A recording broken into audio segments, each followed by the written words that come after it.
Hi, I'm Morgan. Welcome to Way of Living podcast, where you will hear empowering women talking about how you shouldn't feel stuck in an unfulfilling career and how to follow your dreams.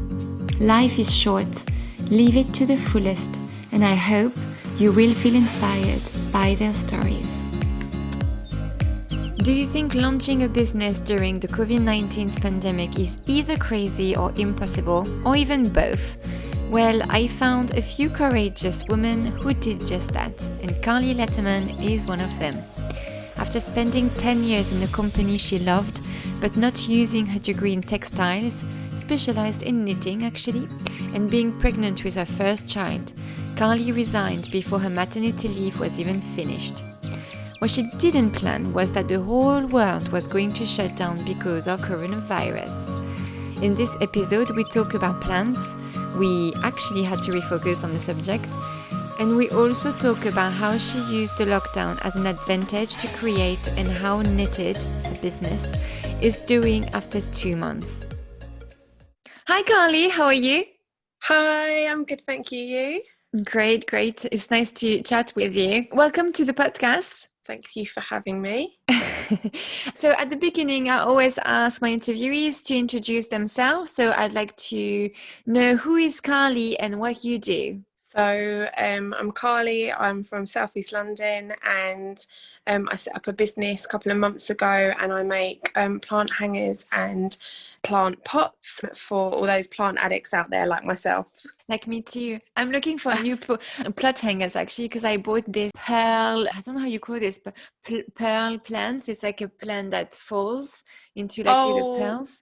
Yeah, So cute. I can't remember the name of it now. They look like little peas. Yeah, I think it's the pearl plant, but anyway. Yes. Yeah, I love plants. I have a lot in my house. I just came back from holidays as well, and no one came to water my plants. It's all my own fault. I didn't ask anyone. So I came home and one of my little tree is completely dry and I'm trying to save it. So anyway, that's not the conversation. We're not to talk about That's the problem with plant addicts. We just start talking about plants all day. I need to try to keep my focus. Okay, so you founded Knttd, which is so you crochet pot hangers and plant pots. Yep. And you created this business right into the pandemic. Yes, really, really bad timing. What bad timing? It could be good. It could be good. All good timing. It's a double-edged sword, to be fair, because had I not done it, I think I would have been tearing my hair out right now, like without having some sort of creative outlet. So I'm glad I did it when I did, even though it was bad timing. Yeah, I think that's the thing. A lot of people actually took on some hobbies or new hobbies, but the thing is that you had already yours and you made it into a business, which is good. So actually, you told me off camera that you were pregnant with your first child and you went into your maternity leave. Yeah. But you thought already of not coming back. Yeah, I knew that the job that I was doing wasn't my passion. I loved the people. It was a great job. I was doing really well, but it just wasn't fulfilling that creative part of my life that I trained in. So I went to university and I studied textiles. I specialised in knitting and I graduated, and then life happened and I got a job in an office, and then 10 years later I'm still in that company and doing that job. So I just needed to find my creative outlet. So that's how it started. Yeah, because so you studied knitting, so you studied textile, but you specialized in knitting. So that's actually kind of sad that you didn't go into what you actually love doing for your job.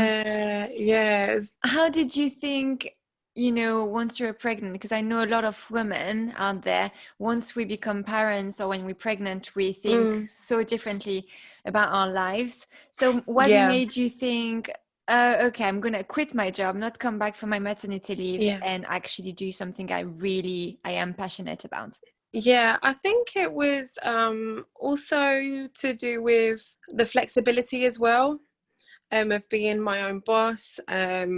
and being able to work around my son, but also sort of had that time to reflect on what was important, and being creative has always been important to me, and I had regrets about not doing it earlier. So it was just kind of the time, it felt like at the time to do that and move on with my life and find that passion again. When was your maternity leave supposed to end? I was due to go back in the May, so beginning of May this year, 2020. And did you let your boss know already when the pandemic arrived? Did you let him know already that you were not coming back? I actually set the wheels in motion before COVID was ever a thing. So I kind of said that I wasn't going to come back and I was going to start my own business. So I'd already kind of resigned, and then Corona became a thing in our lives. And I was like, oh, what have I done? Yeah, how did you feel? It was really tough because it was like, have I done the wrong thing? Like, I've lost that security, because obviously no one knew what was going on.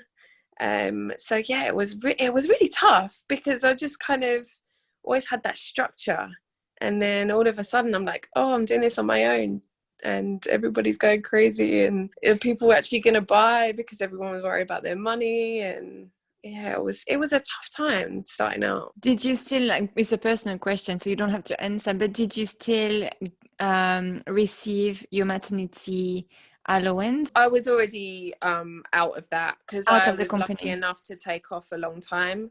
So I was already out of my maternity allowance. So I didn't, it was no detriment to me. So you studied textile, you studied knitting, you didn't do it for 10 years, but one day you decide, yes, that's my day, that's my year. How did you think, okay, I'm going to make plant hangers? Because I know you're a plant lover, but it's funny to think about your love for knitting and your love for plant and to put them together. How did this come up? So it was Valentine's Day, and I was thinking about what to give my partner. And so I was like, seeing all these things in the shops, I was like, I can make that. I know how to do that. So I was just like, let me make a plant hanger for him for Valentine's Day. So that's how it started. And then he was like, oh, you made these? Like, they're not from a shop. I was like, and so it was just like, okay, this could actually be a business. Yeah, like, so then I was like, okay, maybe there's a little bit of a market there for me. So I started looking into it, and I was like, oh, well, I could do this. Like, people want these things. So I started out with the plant hangers, and then I branched into naturally to plant pots. So that's how that kind of.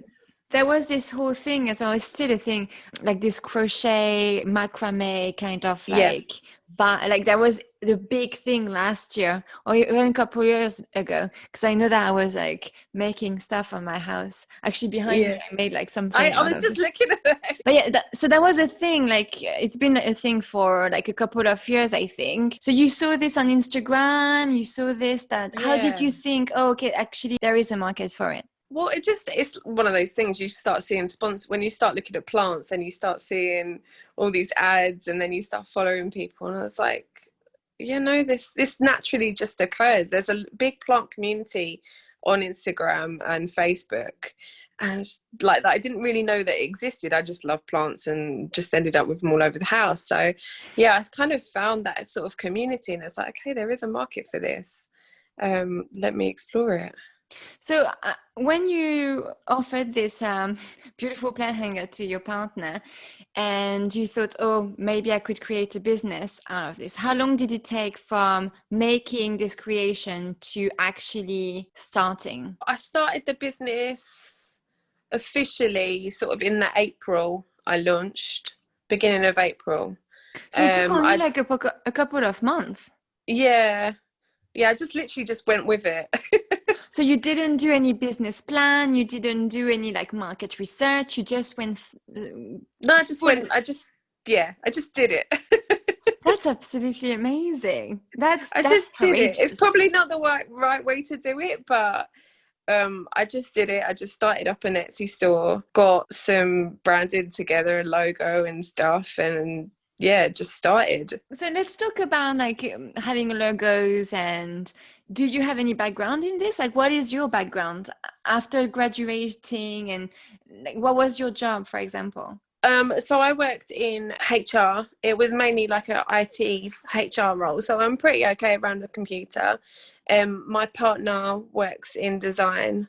So I'm quite lucky that I've got that as well. Trying to do a lot of the graphics and the branding stuff on my own and the photography, because it's super expensive to outsource these things.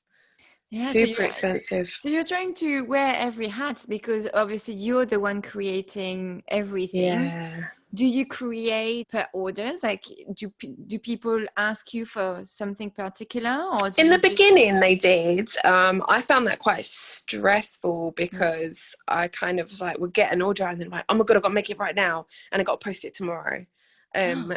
So just because that's my character, I'm just used to just doing stuff just to get it done. But the other stuff, I've actually started making stuff in advance. And yeah, it's working much better. And you know, I was doing custom orders for people, and then that was stressing me out, because then I want it to be perfect, and that was I've changed the way that I'm doing my business, and just making stuff in advance now, especially the lead up to Christmas. I can't believe I'm even saying Christmas. Yeah, well, you're a business owner now. You have to I know, think it's way ahead. crazy. I know, it's crazy. What's your marketing strategies? Because I see that you're really on your Instagram. Your Instagram is great, and you're on it. Yeah. Is it the only place you sell? Like, can you talk about how you market your products? So so social media, I do have I am on Etsy. I'm building my website at the moment, but like 90% of my customers come from social media. So it works for some people, it works for me. So I've got a nice little following on there, and I've also just joined a market community called Pedal. So that was yesterday. I got accepted to be a member, and they do online markets, virtual markets now. It's sort of become a thing since the pandemic to do these sort of virtual hosted markets. So I've done a couple of those, and I've got some coming up as well. So that's sort of the main bit of marketing that I'm doing right now to get the products out there. Yeah, because obviously with the pandemic, maybe you had plans to get spots in markets, or because Yeah. I interviewed someone here who last year she was doing markets, Christmas markets and stuff like that, to sell her backpacks, Bendy Circus. But you can't do that. You couldn't have an event to launch your business. How do you work around this? To be honest, it was mainly through Instagram, just engaging with like-minded creatives. Yeah, just trying to get the word out there, really. A lot of my peers bought my products, which I think always happens when you're a small business owner and selling things in the beginning. So yeah, I kind of feel like I need an anniversary launch or something, because I didn't have that. But yeah, like yeah, an end of lockdown, end of yeah. coronavirus party. That could be a thing. Yeah, exactly. So I think the dream is to have a shop, a stall, or be stocked in that one day. So I'm working on that at the moment. It's Absolutely. going okay. Everything is reopening slowly anyway. Yeah. So it should be good for you. What do you think for you are the biggest difficulties that you came across since you opened your business? I think I didn't realize how much time it takes to create content. Like, Online.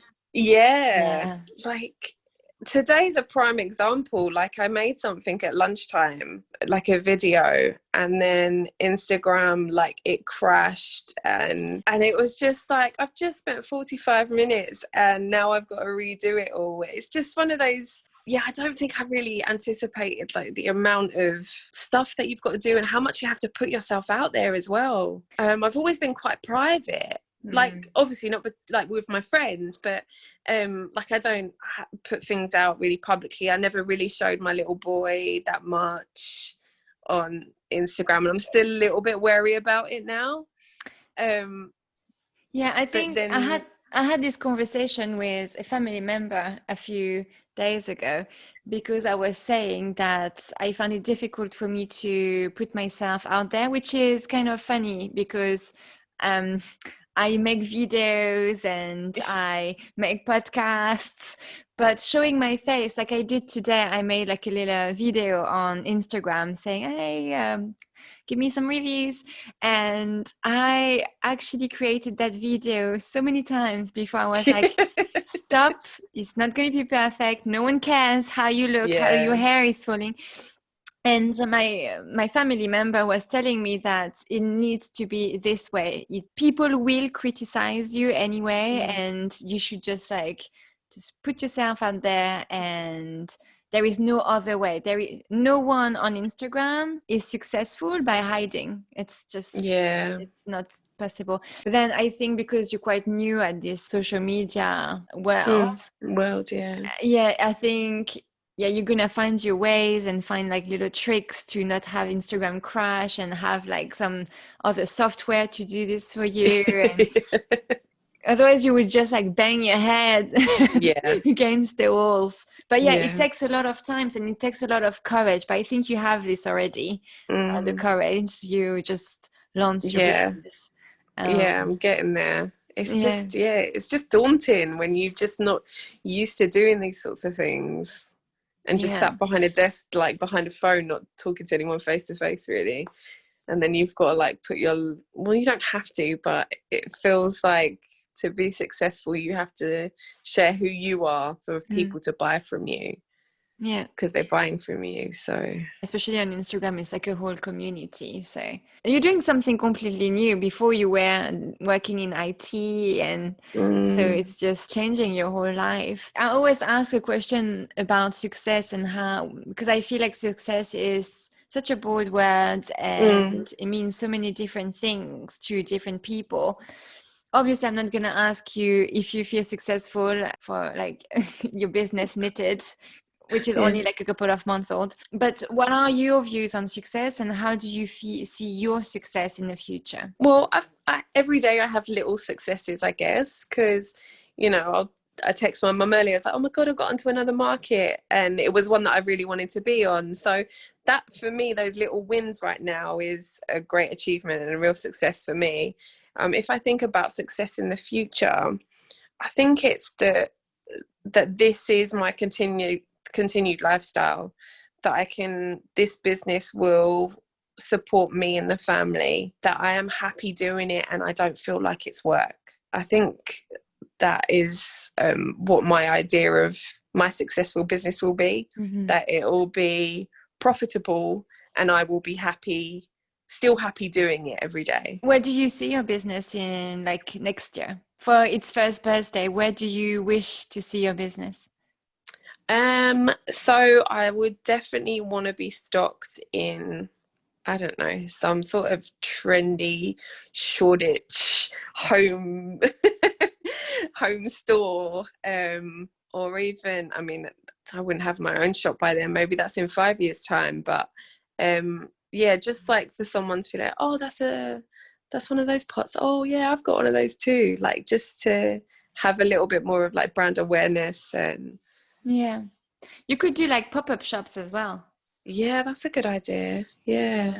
I think that's a great way to see as well if you would like to be like a shop owner at some point. And to see like which areas. I think those pop-up shops are very good for people who don't really know which area they want to open their first shop, because it's a big commitment when you open your first of course store. But well, I think that's it. It was really great talking to you. Thank you. Thanks for having me. Well, you're welcome, and I wish you all the best, and hopefully, hopefully next year for your first birthday I interview you again to see where you are. Yeah, good idea. Well, thank you so much, and have a good day. Bye. Voilà, that's the end of this episode, and I want to thank Carly for telling her story. Please share it on your social media, and it might reach someone who will feel inspired to follow their dream, no matter what crazy pandemic we're in. Don't forget, Life is short and live it to the fullest.